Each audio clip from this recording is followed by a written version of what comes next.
Hello and happy October 8th, 2024. As I was thinking about what I was going to say on this video, I am very aware that there is a catastrophic weather hurricane coming to Florida. I have friends and family in Florida, and it made me think, what of value can we human beings give to each other to really help each other? And obviously, if somebody is broke, they need money. If they're sick, they need medicine. And if they're sad, they need love and encouragement. And on my YouTube channel, I talk a lot about spirituality, metaphysics, A Course in Miracles.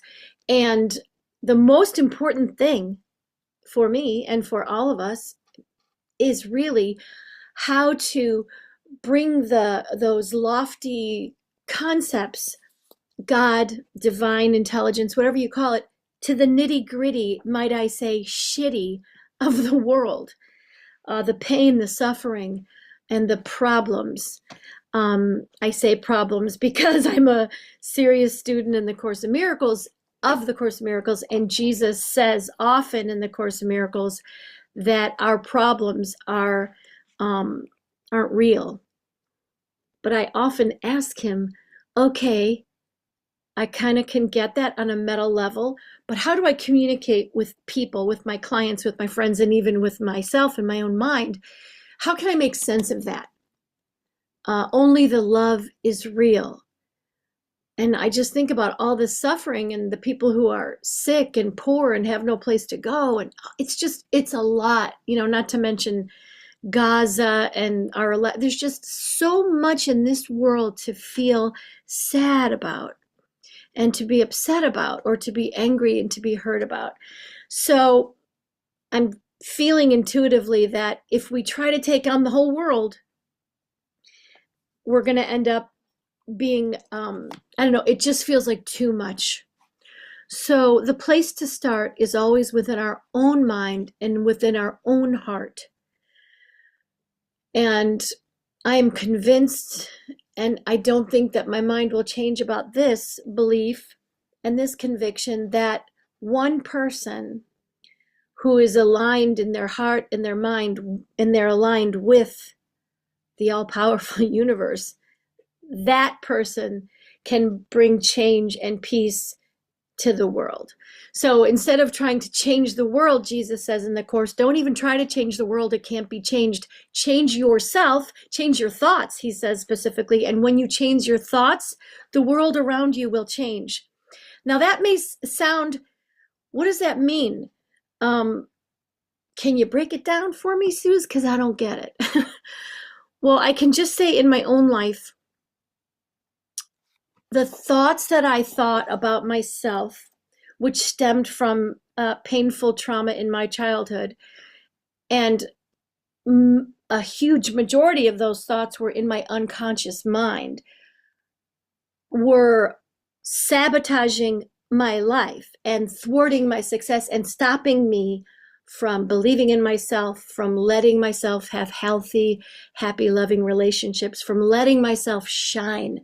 I was an actor, and as an actor, you gotta shine, like you're your product, right? So I don't want to go off on that tangent, but just for anyone, no matter what your job, no matter what your personality type, if you're an introvert or an extrovert, the beliefs and in your mind and the thoughts that you have about yourself and your identity and your purpose are going to directly affect the way you show up in the world. And I'd say most of us are manipulated by, by advertising. I live in LA, but it's kind of all over the United States and perhaps the world. The best thing to be is rich and skinny and pretty. And that's it. If you're old and fat and poor or whatever, like, we're so manipulated. Because if we think we smell good and we look good, we won't buy all these millions of products.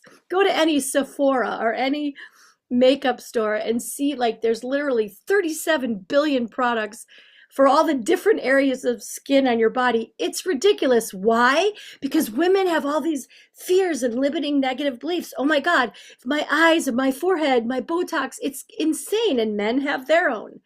So hang with me, folks. I am going to bring this all back to the world and how spirituality helps us positively affect the world. And even ultimately climate change and all of those things. Everything starts within the human mind and heart, because we are the consciousness keepers of this world. We are the caretakers of Earth and the animals and the Earth's atmosphere and our children, of all the systems of the world. We are responsible. P.S. Get out and vote in November, because we are responsible. It is up to us. And in order for us to take positive action and do the things that we really dream of doing and want to do, we need to be aligned with the highest truth about ourselves. No matter what beliefs you have, or no matter what you're struggling with in your life right now, if it's a job you don't like, or a marriage, or a situation, no matter what the situation is, I promise you, Wayne Dyer, I think he wrote a book, I remember him saying, the answer to every problem is a spiritual answer. And I agree 1,000%. The answer and the solutions and the resources to all of your seeming problems that feel so urgent and terrifying and scary and bewildering, the answer to everything is a spiritual answer.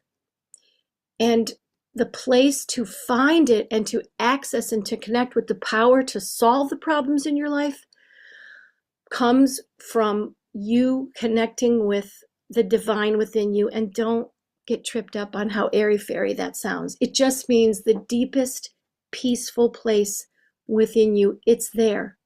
No matter what religion or non-religion you practice, there is a divine spark within you. And when you give yourself some kind of spiritual practice, I highly recommend contemplation and going out in nature and meditation.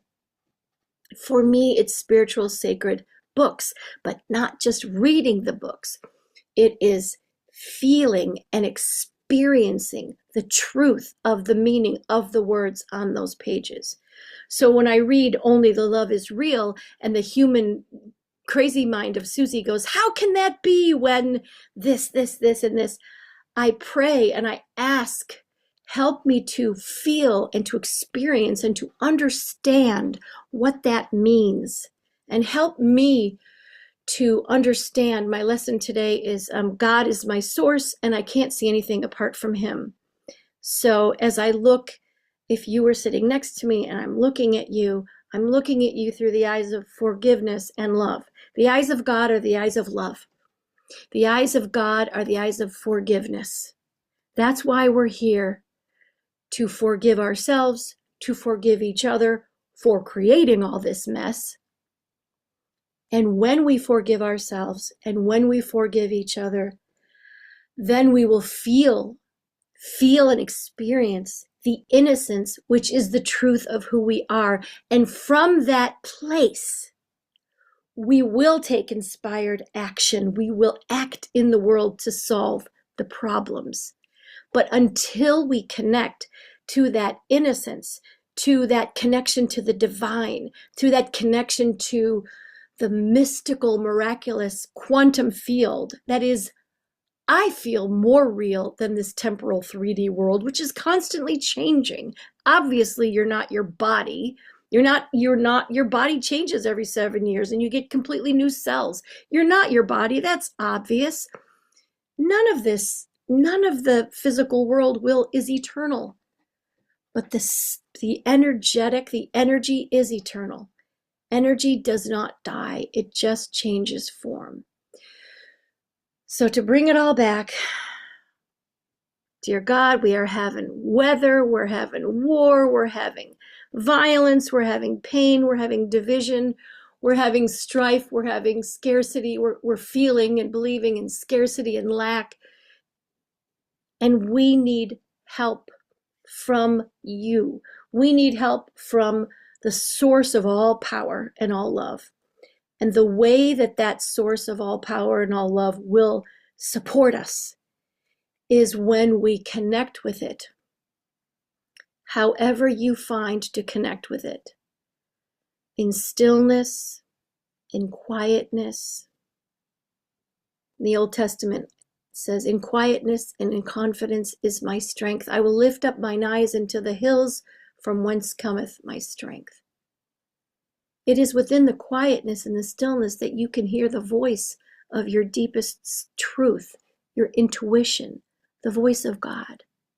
If God is a word that causes you pain in any way, I understand. Use a different word. You can hear the voice of love. And you can trust that voice of love. As a matter of fact, it's the only voice you can trust. You cannot trust the voice of fear. It is a liar. So, my dear friends, brothers and sisters, wherever you are, if you're in Florida, I do pray that you go to a safe place. No matter where you are, no matter what your circumstance, no matter how you're feeling, give yourself at least 5 minutes this day of quietness and stillness. If you're frenzied and afraid and panicked, do something physical to help your body release it. Beat on a drum, scream, yell, run, jump in the ocean, dance. And then when your body can find a way, do whatever you can to help your nervous system to settle. If you need to have a drink, have a drink. I'm not here to judge or to prescribe what makes you happy. But if you're an alcoholic, do not have a drink. I'm just saying, do the thing that brings you peace, or that connects you with the peace that is within you. And from that place, all the answers will come. Be still and know that I am God. They that wait upon the Lord shall renew their strength. They shall rise up with wings like eagles. They shall run and not be weary. They shall walk and not faint. Be quiet, be still, and wait for that voice that loves you. God bless you. Love bless you. Take good care of yourself.